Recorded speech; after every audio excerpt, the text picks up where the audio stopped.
Hello and welcome to episode 7 of the Stoned Witches Hour. It's 4:20 a.m.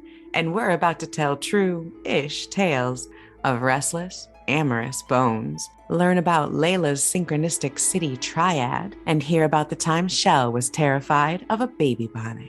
Join Laylla and Chelle as they smoke through their weed stash and creep each other out with stories both metaphysical and macabre. Did you know that this episode is the episode right before Valentine's Day? Oh, wow. I didn't even realize that. Yeah. One of the fun things that I've heard about, I wish I had this idea, Chelle. We should have done this. For Valentine's Day, you could give your love a marijuana bouquet. From where? There's a whole bunch of places that do it. They vary from dried flowers and like eucalyptus and buds to gorgeous fresh flowers with roses and lilies and tulips, whatever type of floral bouquet you can think of, and amazing organic pot right in the bouquet. They look stunning. I'm going to share my screen so you can see some of these bouquets because you're going to shit your pants. And all I have to say is God bless America. right? Who doesn't love that? Look at that. Oh my God. I want that bouquet of flowers. Oops, those are the sex CBD things. Hold on. We'll get to those in a minute. That's the next topic. All right. Let's see. So they'll have pot leaves and roses and pot and just all sorts of stuff that you can get delivered for Valentine's Day. That is amazing. If you can do legal delivery, somebody can do this. And if they're not doing it, Chelle, do it quick. Wow. I love it. Aren't those great? So How yeah. awesome is that? So yeah, for Valentine's Day, find out if the florist near you delivers wheat bouquets. Because I mean, that would definitely get you laid, I think. Yeah, and they're gorgeous and smokable. And yeah, I'm pretty sure they'd probably get you laid. How fun is that? Who needs chocolates when you can get a marijuana bouquet? Right? Yeah. And then let's see, where's that other website that I was showing you? I have to say, probably one of my absolute favorite things with legalization has been all the freaking science. Yeah. So much science. They've found that cannabis can help. I mean, not just people with pain and anxiety and things like that, which that's wonderful. I know it helps people with seizures and all sorts of stuff. And I think that's fantastic. It has also found that it can temper like period related pain. I use it for fibroid pain. Science has also discovered that it increases your libido. It can make it easier to orgasm. It's amazing for people as far as sex goes. Who would have thought? Who would have thought? Right? You find out the most interesting shit. Is that not crazy? Or well, okay, so they found out that our body produces endocannabinoids naturally, right? You've heard that. Actually, no. We have the whole endocannabinoid system in our brain and our nervous system. Uh-huh. And so smoking pot actually helps contribute to that. And that's why it helps people with all sorts of different things. There is an indication they've found that cannabinoids, like the ones that occur in the pot plant, play a significant role in sex drive and in sex in human beings. They've found that people who smoke pot have more sex than people who don't smoke pot. How do you get into these surveys? How do you go to Harvard and say, do you got any sex/pot smoking stuff going on? Because I'm interested. Like a girl. Like, I know. Like, the best survey I saw here was about smoking pot and driving, and I live too far away to participate in it. But yeah, who's doing these surveys? Who's the recruiter for these surveys? That's what I want to know. What's your pitch? What's your pitch? There was a study in 2017, and I have to look it back up and see who did it. But they found that cannabis activated the part of our brains that's associated with sexual arousal. So using cannabis can really help people. You know, it can help you relax. It can help you get into the mood. And there are a ton of products because, you know, we love to sell things. So there's like sensuality, which is, you know, like drinkable pot. So you get like the THC, you can, you know, drink a cup of tea before you get in the mood. They've got creams and lotions and oils. It's just, hey, have the best Valentine's Day yet. Just use a little cannabis. Haven't we been doing that for like 25, 30 years already, just smoking it? Oh, I'm not trying to sell you on this. We've been doing this. We've been doing this. No, I'm trying to help everybody else out there.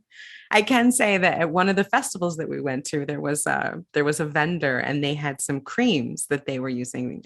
You know how you can like infuse THC into like butters and things like that. Well, they Right. had Yep. creams for back pain, and my husband has back pain, and not a lot helps it. So we got a couple samples for that. Well, they also had samples for a little intimate THC oil. So we got a sample of each. And let me tell you, they both worked wonders. They were amazing. So, I'm saying He didn't have back pain. That was just a segue to get into the intimacy oils. the intimacy oil. No, actually, he really does have back pain. And the cream really did help. Yeah, yeah. I miss festivals. I miss going to festivals. I miss festivals a lot, and my fear is A, we're too old to keep up with that shit, and B, that COVID has changed the face of festivals forever. You keep saying that. Never too old. Never too old. The best time to do things is right now. Right now, Chelle. Seize the moment. You're not too old to do a damn thing. COVID has killed my festival summers. Okay. COVID has kind of fucked every single festival. No pagan festivals, no pop festivals, no music festivals. It has been a really hard 2 years. Yeah, yeah. But in better news, But you can still have a great Valentine's Day. you Maybe can just still stay have a great in. Valentine's Day. Get your food door dashed, get yourself a bouquet of cannabis and roses, have some sensuality and a little intimacy oil, and away you go. What more do you need? Jeez, you got my night planned. Right? So, on that note, oh shit, are we still connected? Oh, there you are. Hi. Yay. Well, at least this isn't as bad as the other day. Oh my God. I mean, The stars were against you. it was all Yeah. bad. Mercury retrograde was fucking you with no lube that day. Yes, with no THC intimacy oil that None, day. not a drop. And we could have used it. Right? Oh. All right. Well, I get my torch and dab rig ready. What are you smoking tonight, Chelle? I am smoking White Wedding, which is currently from the store I obtained it from, was given the High Times Massachusetts Cannabis Cup First Place Award. Ooh, that sounds so fancy. So well rounded, so well awarded. What's the word I'm using? Cultivar? Cultivar, that's right. Yeah. Cultivar. Yes. So this particular cultivar, White Wedding, Massachusetts Cannabis Cup #1, 2021. It's a good high. Nice. Nice. I am dabbing some Crystal Coma. It's a nice sativa. It's a Nug Run Shatter, again from my local delivery place. I just And love the name, by the way. Crystal Coma, right? You gotta love it. And in honor of Girl Scout cookies season, I am smoking some platinum cookies, otherwise known as platinum Girl Scout cookies. Ooh. Yeah, pretty yummy. Doesn't taste like cookies, shall no, but it is sweet. It has a very nice flavor. I really like it. And it's just an excellent high. I mean, the best kind of high to just kick back and eat some Girl Scout cookies, which I do not have yet. I want to try some of the new ones. I heard there was a new few flavors of Girl Scout cookies. Isn't there one with like brownies and caramel? I have no idea. Oh, I cannot wait to try that. I'm hearing about a lemon one. Like, I need to try these, and I have lost my Girl Scout cookie hookup. At the very least, they'll be outside the supermarket, right? They're outside the grocery store. I gotta find me some Girl Scouts selling Girl Scout cookies. You need a new Girl Scout cookie hookup. Anybody in the greater Boston area know a Girl Scout cookie hookup? Drop us a line. Email us at thestonedwitcheshour@gmail.com. Tell us your Girl Scout cookie hookup. We'll buy some. So yeah, that sounds good. That's great stuff to smoke.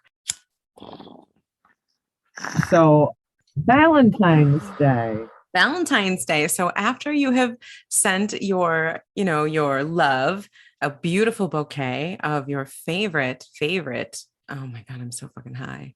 After you've, Marijuana and eucalyptus oh, plants. I love eucalyptus. I do. I love roses. I love eucalyptus. I love weed. I love weed. A bouquet of weed and flowers, and you've got your great food and some chocolate. Why don't you tell them a ghost story? And have I got a ghost story for you? I actually have a ghost story about a romantic ghost, Shell. A romantic ghost. Yes. Sounds kind of intriguing. Tell me, tell me. All right. In the spirit of Valentine's Day, I have got an amorous ghost for you, Shell. Ooh, do tell. Well, maybe it's not really a ghost, I guess, more so a skeleton or bones. I'm not sure. You're going to have to tell me what you think after I tell you the story. Get a little creeped out already. Right? Okay, so this is in Colorado. I'm going to tell you the true story of a gentleman named J. Dawson Hidgepath from back east, not sure where. He came to a mining town in Colorado called Buckskin around 1863. And he went Buckskin. Yeah. Yeah. Well, they weren't very creative in naming towns back then. They were all like Buckskin and Baby Doe and Gold Rush or Boulder. Boulder, right? Right? That's not very creative. We love people in Boulder, by the way. Me too. I lived in Colorado for a little while, which is kind of funny because a town that I lived in, which is really obscure, shows up in this story. That freaked me out. All right. So J. Dawson Hidgepath came to Buckskin, a mining town in Colorado, to try and become a prospector. He's looking for silver and gold. And in addition to trying to find gold, Hidgepath was also looking for a wife, and he was a hopeless romantic. He was looking for a woman, any woman, to be his lady love. This dude had no scruples either. He hit on everyone in town.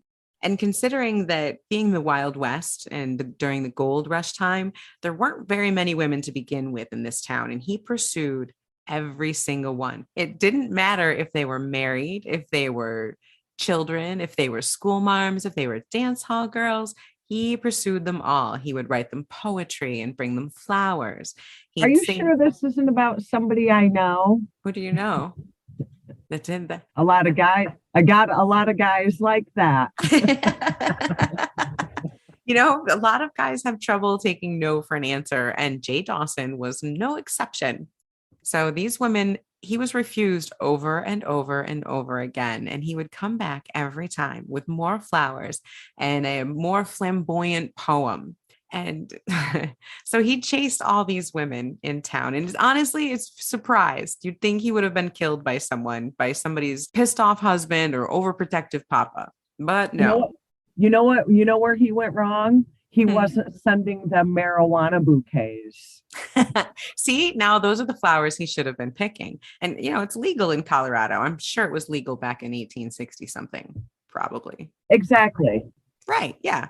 So if he'd done that along with some of those THC oils, he would have been in.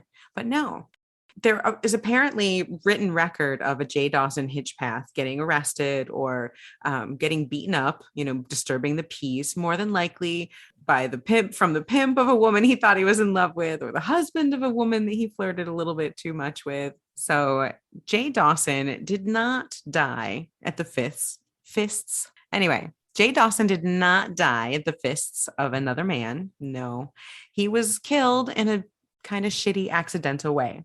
On July 23rd, 1865, Hidgepath fell to his death.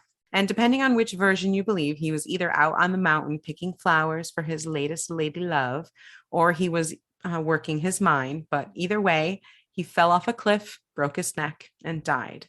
Another miner saw the body, and they went and they got some townspeople to come up and try and find him. And they discovered his distinctive hat. He would wear this bowler hat that had like a medallion on it. Uh-huh. So they found the hat and they knew it was J. Dawson. And then they found his kind of mangled body. They took him back and buried him in the cemetery. And, maybe the ladies in town were a little relieved, one less hopeless romantic kind of pining after all the poor beleaguered women in town, right?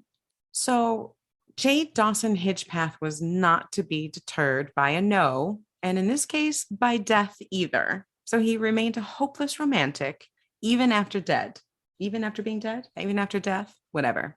So he's still a hopeless romantic. And the way we know this is because not more than a few days after he was buried, a young married woman who had been one of the most recent women that Jay Dawson had been flirting with heard a knock at her door. And as she opened the door, a slip of paper flew underneath it. And she looked up from watching the paper to see a skeleton standing against the posts of her porch, holding a bouquet of flowers. And she fainted dead away. Like the actual bones or an apparition? No, the actual skeleton wearing Jay Dawson Hedgepath's hat, holding a bouquet of flowers, standing there as if to pay court to the young married lady. That's fucked up. When the men got there after having heard her scream, they found her fainted and the skeleton still there. She woke up babbling about bones and Hedgepath, and they found the letter, and it was a poem written to her from Jay Dawson. Oh, wow. So they carried his bones back to the cemetery to an empty grave where they reburied his bones. So they knew it had to have been him. No. Yes. Yes. That did not end his romantic escapades. Mr. Jay Dawson Hedgepath then started showing up on the porch and in the beds of women all over town. So his bones were just creeping out of the dirt every night? Every few days, he would show up. Like one young woman woke up to find him tucked into bed next to her, holding a poem in his hand, wearing his hat. Wouldn't you shit? She did. I'd die. I'd totally die. Another lady who was kind of short-sighted, he showed up in her kitchen and she thought they were soup bones. And thankfully, her son came in and fished them out of the pot before things got a little dicey. Oh, my God. As you would think, the townspeople were perplexed. Everyone was freaking out. No one knew what was happening because every time they found his bones, his grave was empty. So they started to get creative with how they returned his bones back to this grave. One time they even buried it under a big, huge boulder, thinking that that would stop him. And it didn't. He showed up on the porch of the daughter of the local minister, holding a bouquet and a poem, just like before. And of course, wearing his distinctive hat. That's when you move away. Move. Well, the whole town moved. The whole town moved. Buckskin was just a mining town. And so after a couple years, it dried up. And a lot of people went to the nearby town of Alma. And so did Jay Dawson Hedgepath. He started showing up just like before on the porch and in the bed of local women in town, each time with his hat. Finally, after like a decade of this, someone got absolutely fed up. Various reports say it was someone's husband, it was the minister, or it was the father to a young woman that he had frightened with his bones. Gathered up Jay Dawson Hedgepath's bones, his hat, and his latest poem, and took him over the mountain pass to a little town called Leadville, where I used to live. A little town called Leadville, Colorado. And he found on the outskirts where some miners were, there was an outhouse, and he threw Jay Dawson's bones down into the outhouse, saying, "No gentleman, and certainly no one looking for a wife, would ever show up at a lady's house smelling like shit." And sure enough, Jay Dawson never appeared in anyone's home again. However, it's rumored that if you find just the right outhouse, you might hear, if you sit down, coming from beneath you in his, distinctive voice, "Will you be my own?" If I heard that coming from below my ass, I don't even know what I'd do. I'd die. Can you imagine some like Southeastern drawl coming up from the shitter being like, "Will you be my own?" After I pee, let me think about it. I don't know. Supposedly the outhouse where his bones were has long been covered over, or back in the 70s, I guess it was covered over. But there were reports, supposedly, of a ghost haunting the outhouse anytime a woman would go in.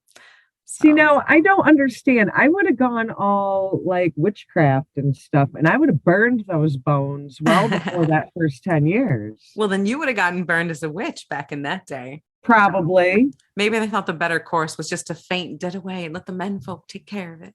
Yeah, right. Because otherwise, if you try to do anything brave or, do the right thing and take care of it, you're a witch, dang it. I'd be hanging from a tree. Right. So there you go. There's the amorous ghost of J. Dawson Hidgepath from Buckskin, Colorado, with a minor showing by Leadville, Colorado, my old stomping grounds. It's the highest populated point in the US. Wow. I feel like you got a lot of Colorado stories lately. Is this like a haunted state that I'm unaware of? Well, it is an old mining state. So yeah, I think there's a lot of things there. Like Gold Rush Town kind of thing? Sure. And I'm sure subconsciously, maybe I'm drawn to Colorado because that is one of the places I've lived and I really liked it there. But Leadville itself has a lot of ghosts. I used to live on a street called Baby Doe Drive, and there's a lot of stories about her. I have never been west of the Mississippi at this particular moment in time in my life. I am very unfamiliar with your territory. All right. So that was my story. What did you think? What did you think about the amorous, is it ghost, amorous ghost, or amorous bones? Like the story is called The Amorous Ghost of J. Dawson Hidgepath, but it's really He's not a ghost. like, what do you call that? It's not a zombie. What's an ambulatory skeleton? Like, what's a I don't term for even, that? you're right. It's not a zombie. It's not a ghost. It's not an apparition. It is like, I don't even know. Not a zombie. I don't know. Ambulatory skeleton is the best I can come up with. So if anybody out there knows what that is, what is it called when somebody's bones keep getting up and like haunting people? What is that? That's called Other some scary shit. That's what that's called. uh, other than a very dedicated practical joke, it's either like a super dedicated practical joke or, just crazy horny bones. Super horny bones. Were those bones rubbing on the CBD THC oil? Hey, who knows? Who knows what was growing up on that mountain back in the day? So, what are you snacking on today, Chelle? You got any snacks or any munchies going on over there? So normally I am the salty snacker, but tonight I kind of was very interested in the Quaker chewy granola bars that have the chocolate chips in them. Oh, So that is my current snack of choice. chocolate chip granola bars. That sounds delish. I'm going with the tried and true California almonds and Caramel corn. caramel corn. California almonds and caramel corn. I love caramel corn. So like festival food, caramel corn. Do you know my first edible was a ganja goo ball, was caramel corn and it was like peanut butter and caramel and popcorn and all sorts of stuff. It was can of butter, that someone had created in their kitchen or whatever at a festival, and they were going around and they had made these popcorn balls. They called them ganja goo balls. And man, they got you really, really high, really stoned. I think the first edibles I ever had were like the traditional, I call them traditional Rice Krispie treat. And I was rocked. That very first Rice Krispie treat, I was rocked. I think there are a grouping of people that do not like edibles and do not get that same high from them. I was one of those people, but only because I mistakenly took too much. I mean, at festivals, honestly, my experiences were all good. I can say that, the ganja goo balls and the brownies and the Rice Krispie treats that I got from festivals, I never had a problem with that. It was my buddy, I think, who was trying to show off and who made these way too potent little muffins, and those hurt. And Yeah, that kind of put me off for a couple of years. And I think that happens to people. You get something that you don't know the dosage of, and you really should be careful. One small bite and wait an hour and see how it affects you. right, right. There's always those jokes and the memes that you see where people are like, these edibles aren't shit. And then you eat more and then they're on the floor, like they've turned into a puddle of colors and they're nothing. They're just goo on the floor. There's nothing left of them. Yeah, you're drooling in the corner. Yeah. So you got to be careful. Take it slow. Take a bite or two at a time. Wait an hour, maybe wait 2 hours before you try a little bit more. But if you don't know the potency, be careful. Oh, and CBDs, keep CBDs handy if you ever do kind of have too much, if you ever have too much of an edible, if you smoke too much, taking CBDs can really help. And interestingly enough, if you have whole black peppers, like peppercorns, take 2 or 3 of those black peppercorns and you can chew them for a little relief if you feel too high. Like only if you like black pepper though. Interesting tips and tricks. Right? There you go. Wow. And that public service announcement was brought to you by Laylla, the grower. So yeah. I was going to tell you a story that was more of a personal experience story tonight. Oh, that's awesome. That's right. You mentioned you were going to tell us a place that you went sometime without me, which I hate, but I'm excited to hear a new story. It's not necessarily Valentine's Day related, That's okay. but this is one of those things that kind of got me into wanting to experience scary things. Not just you like it, you're interested in it. This kind of was one of those things that got me into that. I want to go seek things out. I want to go Right. get myself in scary You wanted to get situations. involved, like get your hands dirty. Yeah, and you hear about all these experiences people have, and they say they see things, they say they hear things. Well, that's all fine and good, but you don't really get it until you've experienced it yourself, and then you're like, holy shit, that's a ghost. That's very true. So I wanted to talk about a place in Pennsylvania, Fall Brook Cemetery in Tioga County, Pennsylvania. This town was actually it was a town back in the 1860s, and it was a coal mining town, a coal production town. Oh, so we both are talking about mining towns. How interesting. Yes, because in case you are not aware, a lot of Pennsylvania was coal mining Coal back mining. in, yep, back in the 1800s. This is about, I don't know, it's closer to the New York border. But this was a coal town, and it was founded by a man named John McGee, and he had kind of discovered coal in that area. What he also did was constructed a railroad to connect Fall Brook with Corning, New York. I know you're familiar with Corning, New York. What is it tonight with towns that I've lived in? Leadville, Colorado, Corning, New York. What is this like? Layla visits old haunted home week or something? Like, is that Apparently, all right? So he built a railroad to go to Corning, New York. he did. That is where the coal was then transported up the Erie Canal. So it makes sense. Again, we're talking about 1860. Fallbrook had a population of around 1,500 people. But as you can imagine, at some point, the coal ran out. So the only reason this town really existed was because of the coal. As you are personally familiar with that rural part of the Northeast, not a whole lot going on. No, like so much of Pennsylvania, coal mining was like the only thing that they had for Right. generations. So there's not a lot going on. So when the coal kind of ran out by 1900, the town basically ceased to exist. People had no choice but to go to other towns and cities because there was no jobs. Yeah, because there was nothing there. Yeah. Right, right. Interestingly enough, the town of Fallbrook, California is named after this town. Hey, Google, how far away is Fall Brook, California from here? You are 31.5 miles away from Fallbrook by car. 31.5 miles. Oh, wow. Okay. Yeah. So this is haunted Layla time. Go ahead. Whatever. Fine. The ghosts are fucking with me today. I don't care. I don't care. Wow. This is kind of creepy. I'm glad I'm not you tonight. Ooh, we should put it on a map and see Leadville, Corning, and Fallbrook. Right? Do, do, do, do, do, do. All right. Anyways, all right, go ahead, Chelle. Keep on with the story. It kind of became a quote unquote ghost town because it was abandoned. And as you can imagine, 1,500 people lived there for about 40 some odd years.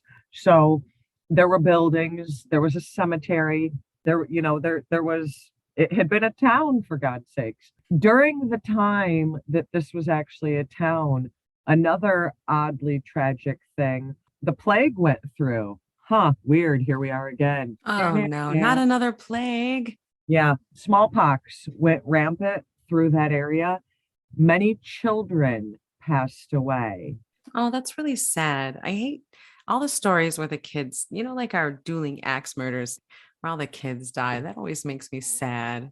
This cemetery, this particular cemetery, it was the cemetery for the town in the 40 years that it had existed. But the cemetery, due to it being a mining town and due to smallpox going rampant through the town, the cemetery was mostly filled with either miners or children. So minors are minors. Miners are miners. Exactly. So as you can imagine, with smallpox and it being a mining town, that cemetery had kind of filled up and became actually the most populated spot in the small town Oh, there were more dead people than alive people. at one point. Oh, and Yeah. most of them were kids.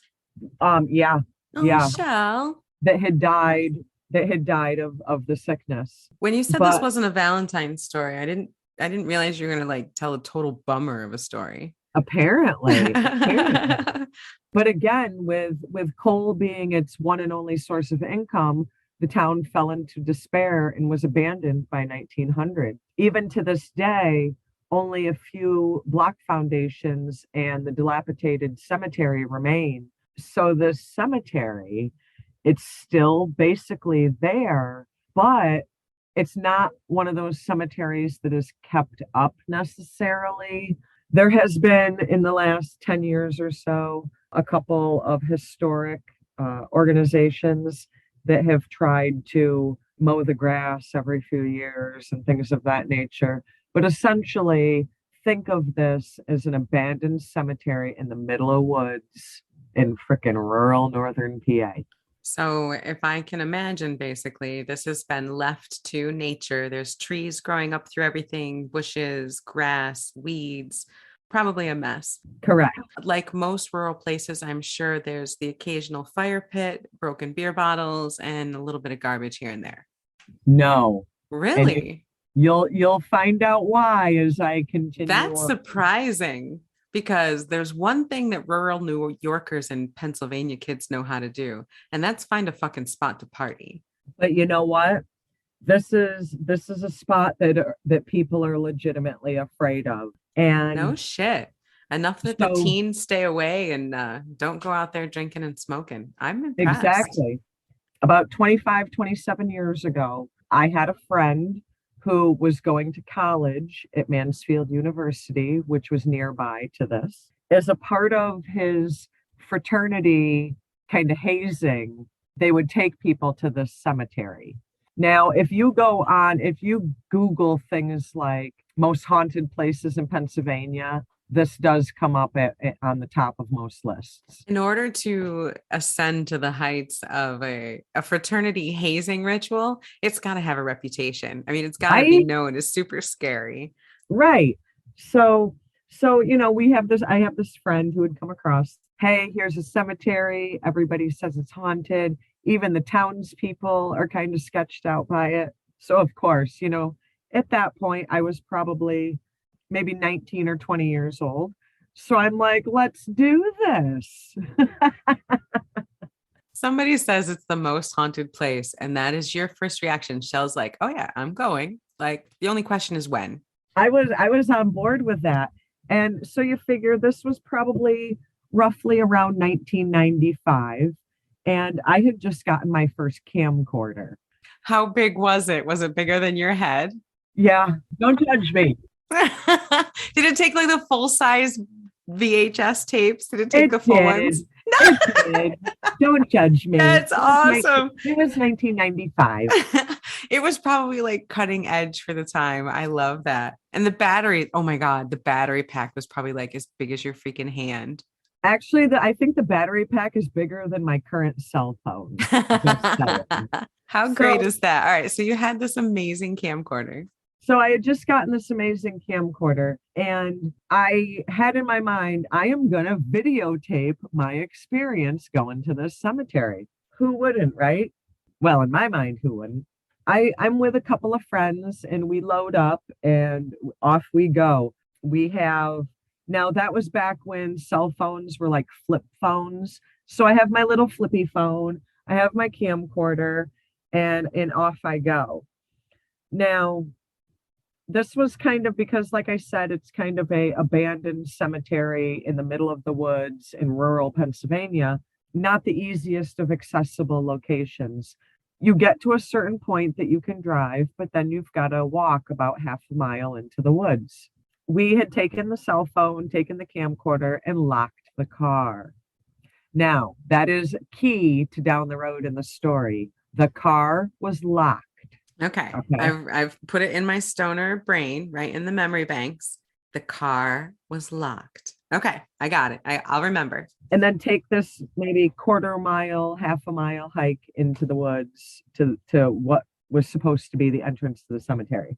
So it's one of those creepy, like old dirt road where like the forest goes right up to the edge of the road on both sides. You know what atmosphere I'm talking about, like Jason Voorhees, ex murderer, y'all gonna die tonight kind of environment. Like you're absolutely sure right around the next tree trunk, there's going to absolutely be a serial killer right there, ready to get you, and your car is going to die because that's what happens in all the movies.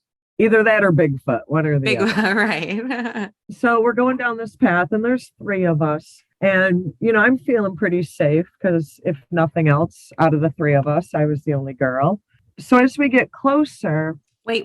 You were the only girl. Doesn't that mean if this was a scary movie, you'd be the first one to die? Or no, wait. No, you'd be the only one to live. Okay. Never mind. I think I'd be the only one to live. Yeah, you're right. You'd be the only one to live. Okay. Scratch that.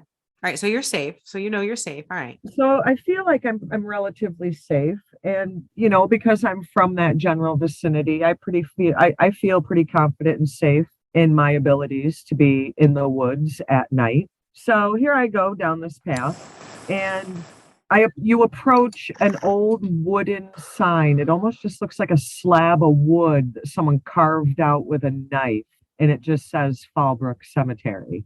Right from the get-go, you're expecting some sort of professional signage, and it's like some carved piece of wood, and you're like, all right. Right, like some crazy old dude with a big long beard and a shack on the edge of the property carved it out with his like hunting knife, and then he slapped it up there to scare everybody away.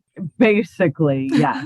So, and I'm all into it, and I'm, I got my camcorder, and I'm recording everything left and right. And I mean, you're familiar with these old style camcorders. It had a light on it, which of course I found comforting as well, because it had like this little like spotlighty thing.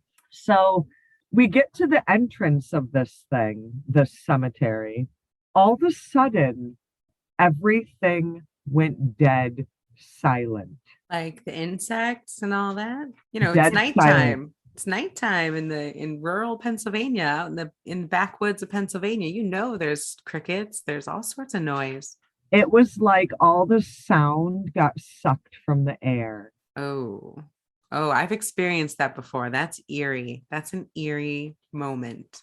And being of a witchy persuasion, it really, that freaked me out, because I'm like, I knew that I was hearing the crickets and the bugs and the things you hear at night in the woods. There was a very distinct point where there was definitely the crickets and the woodsy type noises, and then there wasn't. That was something that you picked right up on. Yeah. Yes. When you grow up being in the woods at night, so when you hear that dead silence, that spooks you. Yeah, it's noticeable. It's almost loud. It is. It's like that deafening silence. So, we were in this foresty, woodsy area. The cemetery kind of opens up to like a circular clearing. So I'm thinking, here I am in a circular clearing. All the sound has been sucked from the air. I'm a witch and I'm going to die here tonight because something spooky is about to go down. But I still got my camcorder, still got my flip phone, and I am you ready. You might die, but you're going to record every last fucking moment. I am there. I am there to record some ghosty footage, and damn it, I wanted my ghosty And you're going to Blair Witch it if it's the last thing you do. This was before Blair Witch, but I was totally Blair Witching it. Totally. Yeah. So you start here, so imagine this dead silence where it sounds like all the sound was sucked from the air, but then all of a sudden you hear like footsteps, crunching on the leaves, footsteps. Yeah. Yeah. But like still no crickets, still no wind. Oh, and that was the other thing. No wind. And it was windy walking down the path. It was like the earth stopped in that round clearing area. So you get down to the cemetery, and not only is there no more wind, you Nope. can't hear the wind, you Nope. don't hear any insects, you're No. not moving, And and then you hear hear crunchy footsteps. footsteps. Oh Crunchy my footsteps. God. So, all of a sudden I'm like, all right, shit's about to get real here. We start walking around and start looking at some of the tombstones because also, I like history and that interests me.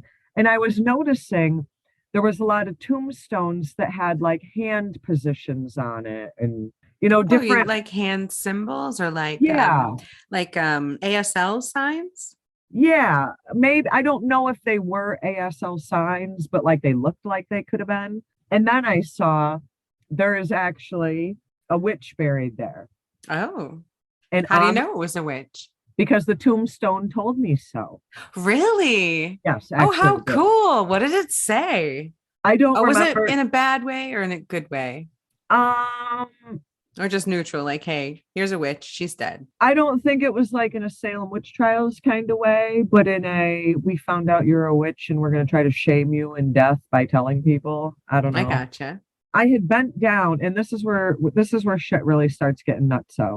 So I had bent down because at that point I had just recently learned about gravestone rubbings. You put the piece of paper and you rub it and stuff. Yeah, you rub it like with a pencil or with Right, charcoal right, or something so you get right, like an impression. Yeah. right. So I'm trying to like pull some of the grass and the moss off of this so I could read the lettering very clearly to record it on the camcorder because I wanted to record basically the words on this because it was kind of neat and it had a pentacle on it. Super cool. Well, I don't know what prompted me to stand up at that particular moment, but I stood up and I went to turn and I tripped. And the two people that were with me, kind of helped me up, and I was like, what the fuck? And as soon as I tripped, the camcorder went dead. And as I'm Oh, trying, so it as I like just shut off or like battery died or it shut off. I had brought 3 fully charged batteries with me. It shuts off, and my first reaction is, wow, I probably just plowed through my first battery. But as I'm trying to kind of get my bearings and stand up and get my footing, I tried to open my little flip phone as kind of like a little bit of light because, we're in the forest in the middle of the freaking night. Phone doesn't work, off, no battery, nothing, zip, zero, zero. no. And I'm like, oh no, here we go. Oh, wow. So none of your electronics are working at this point. So I pull out another battery for the camcorder. It's a bust, nothing. Same one with the third. And I knew Brand new damn well, full batteries didn't work. and they were not working. And I'm starting to panic now because I'm like, all right, maybe I got more than I bargained for. Okay, there's ghosts here. I want out. Like it's like when you're halfway up a roller coaster and you want to get off, but like you ain't Yeah. getting off. Yeah. When your electronics start failing, I start getting nervous. Then I started hearing screaming, but What?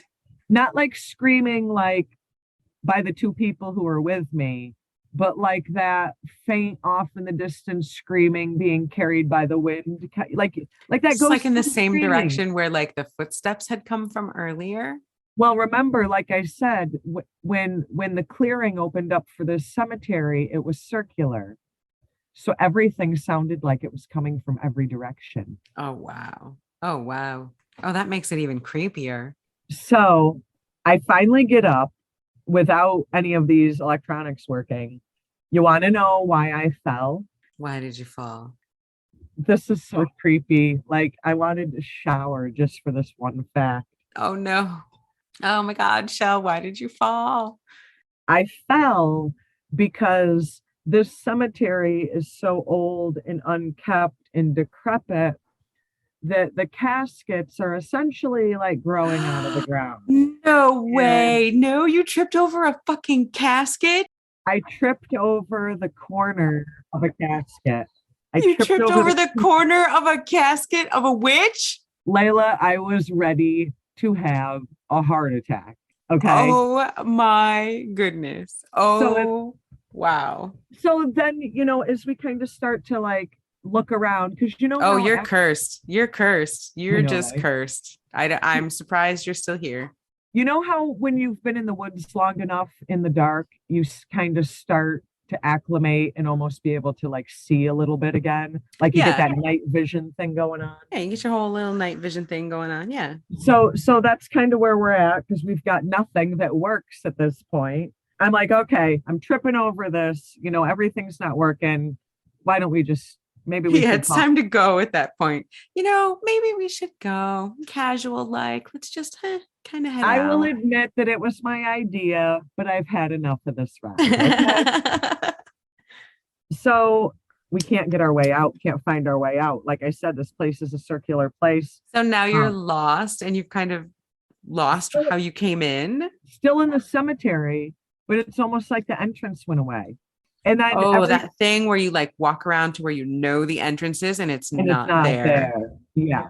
But you know what? That didn't even really tweak me out that much because the witchy side of me was like, this is an illusion and I'm being tricked and I will be able to eventually figure my way out of here. So You you know, knew they were fucking with you. right. So I think having that background knowledge kept me calm because I was like, this is witchcraft, you know? Um, you're speaking my language and I can totally see where this is going and I can get myself out. So I wasn't tweaking at that point. Right. But then every few minutes, the screaming, and it sounded like a woman screaming, like that eerie. Now, was it that like rabbit scream, or you know how sometimes deer will even scream? Was it that? No, No, no, it was no. definitely a human. Wow. This was not anything alive in animal Oh, like life. an No. unearthly scream, even creepier. Okay. That's Next, why you're I going to tell said me it. it was like all foggy. That's why I said, oh yeah, that was a given. It actually was all foggy. But the weird thing is like I said, it was one of those screams that you felt was like carried by the wind from the Like other someone, side. oh, carried by, oh, wow. Like someone screaming from the other side. Like I don't know how Yeah, to explain it. exactly. I know what you're saying. I loved how you said that. I'm spooked at this point. So after a while, I would say all in all, we were probably um we thought, and this is where it's also a little weird. We thought we had been there for maybe about an hour and a half. We showed up at probably about 10 o'clock at night was when we got there. And we felt that we had been there about an hour and a half. And when there did come a point where, like I suspected, we were able to find our way out, find the path out, and we started heading back to the car. I'm just curious. Was there anything that you noticed or remembered that kind of helped release you from that cycle of wandering? No, no, It just because kind of what happened? happened. No, it didn't just happen. No. I am not done yet, woman. Sorry. Okay. Sorry. So you go. Okay. Sorry. So you find the end. You finally find the entrance, like you knew you Finally would. find the entrance. So, this is after tripping over a grave, tripping over a casket. It's this casket's 100 years old, and I'm spooked. I'm tripping over this. I'm waiting to see bones. Between that and everything going dead silent, and the wind stopping, the footsteps, the screaming, like I've had it. I would have been done long before that. I mean, I'm really impressed with how well you kind of like held out for all of this. It's quite Well, impressive. and like I said, we felt like we were there for like an hour and a half. And part of that was because we could not find our way out in a very small circular area where you should very easily be able to find the path in. Because this was like a road, like a dirt road, like the size of a car path. We're not talking like some tiny little walking path in the woods, like as wide as a car path, and it disappeared. So we find the path anyway. As we're walking out of the circle, I almost felt like I was walking through a bubble where I almost had to like push myself through. And then I felt like I was being watched. The woods, I felt like the woods were watching me. Oh wow. Like once you got through that barrier, you felt like after that, you felt like you were being watched. Because remember from the beginning, like I said, it was about a quarter mile to a half a mile walk down this path, this Yeah. dirt road. So we got the same amount of walk back. That whole walk back, it was that feeling of being watched. And then it was like giggling, like little girls giggling. Like imagine little girls playing outside and just giggling. And that's, and that's when you start to kind of pick up your pace a little bit. Oh yeah, I'd be thoroughly creeped out at that point. So we approach the vehicle. All four doors of the vehicle are wide open. What? Now, remember at the beginning when I told It you we was locked the car? locked. All four doors of the vehicle were wide open. No, Chelle, my stoner brain remembers. You told me to remember this, and I said I would remember. And I remember the doors were locked. Not when we got back, they were wide open. No way. No way. Holy shit. Holy Now, shit. What did you do? gets a little worse. No, no, no. There's no worse than that. That's no.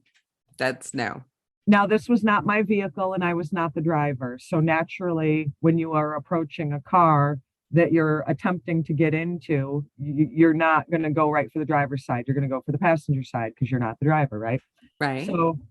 So I, and we're like, it again, it's near a college town, frats, hazing, blah, blah, blah.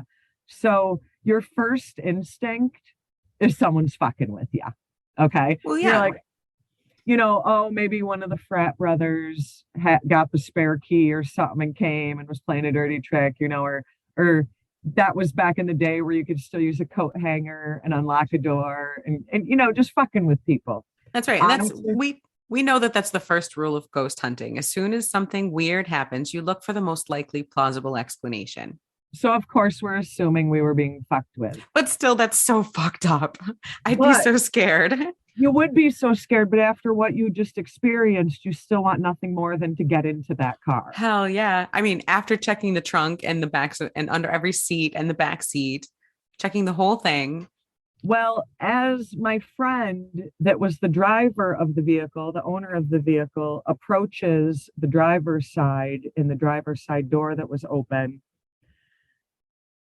there was a child's hat on the driver's seat What? that was made out of lace and looked like it was from the 1800s time period, What? sitting on the fucking driver's seat of the car. What did you just say? No. Wait a minute. Like a bonnet? Like a lacy bonnet? Yeah. No fucking way. On the And car seat. this was something, yes, and this was something that was not in this car prior, first of all. Did you have And your daughter yet? my daughter was She never wore a probably- lacy bonnet, as far as I can tell. my daughter might have been a year or two old, but this was definitely the only way I can describe it is, how in the 1800s they had like that hard, starchy cotton. Yeah. Yeah. It was like that with lace. Wow. Oh And, my like, gosh. Like an dirty. old-fashioned lacy baby bonnet. Dirty Yeah. lacy baby bonnet. Oh, that's so freaking creepy. Let me tell you, I have that's probably one of the most scared ever in my lifetimes. I was scared. Like I was scared shitless because, I'm in the middle of the woods. I'm in Pennsylvania. I'm an hour from home. Like, I don't even know what could happen to me at this point. Like, I'm thinking like axe murder coming out of the woods. We're all going to die. Like, I would too. I would Like, be I was so so fun. Did you keep scared. the bonnet or did you throw it out? no, we threw it out of the car and jumped in the car and took off. And I will tell you, I don't think Probably I spinning your tires and throwing dirt the entire way. And the first thing we did on the drive back, I do not condone this as an adult. Remember, I was in my early 20s. The whole way back, we just had to smoke bowl after bowl after bowl because we were so scared we had to get That's the high. best way to, cleanse the cars. The cleansing smoke of cannabis will help I to felt get rid like- of, it'll get I rid of felt any like I- negative spirits. I felt like I had to cleanse my spirit after that. Like, yeah. there was something there that night that I was not mentally prepared to encounter, even though I thought I was. I was trying to be all Billy Badass. But when push came to shove and I actually had the experiences, I was scared. It's like the spirits saw these, 20 somethings and they're like, okay, let's see what we can do Here to we fuck with these go. people. And the footsteps and the screams and the getting lost and the doors. Oh my freaking God, Chelle. Well, I also wanted to point out that we are not the only ones. Like I said, if you look up most haunted places in Pennsylvania, this does meet the list. People have heard they've seen shadow figures lurking inside the cemetery as well as behind trees around in the woods. They've heard screaming echoing around, just like I heard. Oh, interesting. Now, Like a common thing that people have heard. now, I did some research on other people's experiences, and actually, this is an interesting fact. There are actually people who think that the screaming is a banshee. Oh, a banshee in New York. Why would there be a Now, banshee in New York? if you are not familiar with what a banshee is, it's from Irish folklore, and it's basically like women of the fairy mound, a female spirit who heralds the death of a family member, usually by wailing or shrieking. And But that kind of describes, like, I call if it you heard a screaming. banshee, that means someone you love is going to die. So did any of the three of you, someone that you know die shortly after you went there? Oh Lord. Oh geez. Because I mean, literally, if it's a banshee, they herald death. I like I said, we're talking 25, 27 years ago.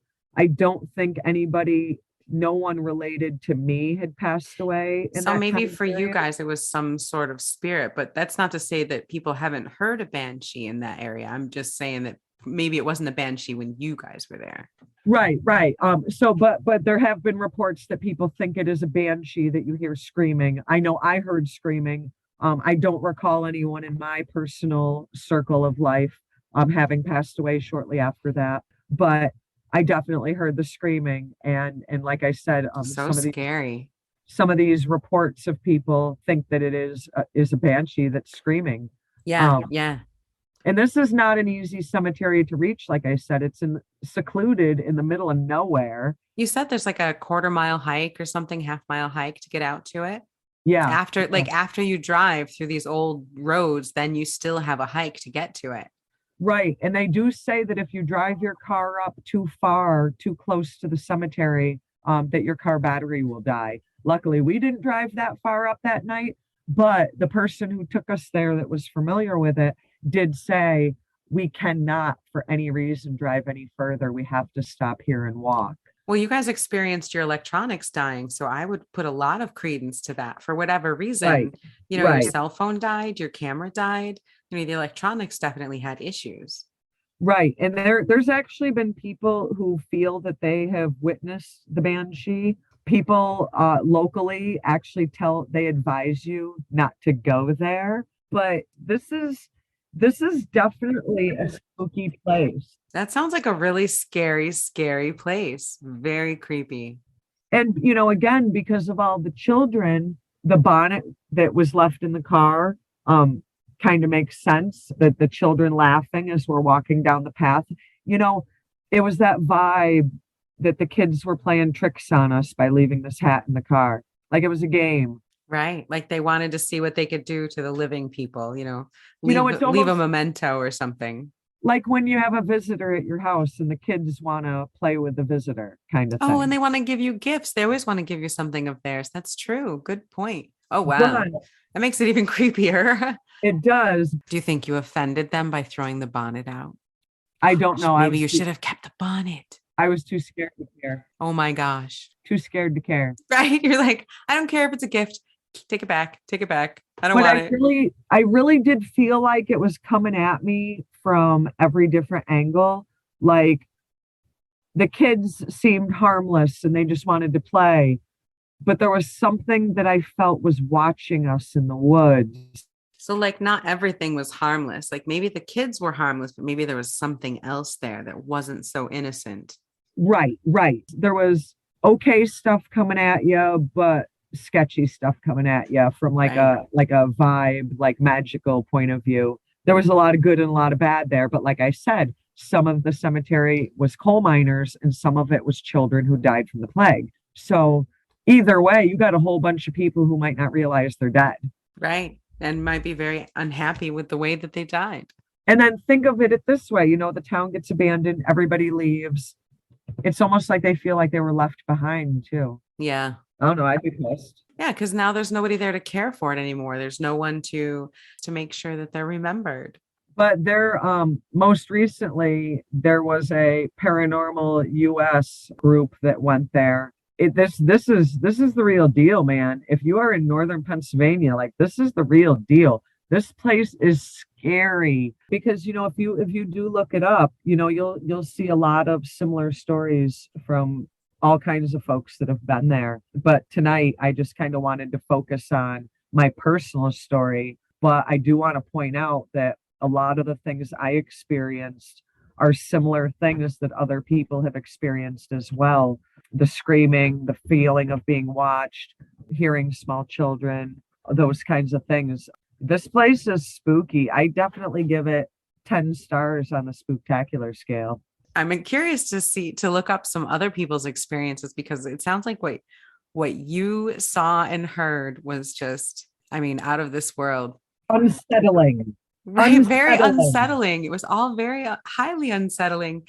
And it's just intriguing to me, kind of what happened and what may have caused it. And just that other people kind of experience similar things, just is very, very interesting. And I can't wait to see what other people have kind of seen too. And honestly, if anyone out there, any listeners, if you have any scary stories, send them on in. If you've got personal ghost stories, ghoulish crime, send it in. We're curious. I'd like to hear your personal stories. What have you experienced? What are the ghost stories of your town or your area? I just told you what made me the most scared. Tell me what makes you the most scared. Or have you ever seen a nice ghost? Have you ever had a ghost that was, maybe not as amorous as Mr. Hidgepath, but somebody who whispered sweet nothings instead of get out? Who knows? Spirits can love you. Spirits can want to drive you away. That's true. And in the case of some of them, they really just want someone to say that they'll be theirs till the end of time, even in the afterlife. Isn't that all we want? Someone to just love us always. It really is. And I think that kind of loops back to some of the paranormal at Fall Brook is that I do think that, especially with the children, they feel forgotten, like they were abandoned. When people abandon the town, they abandoned these people.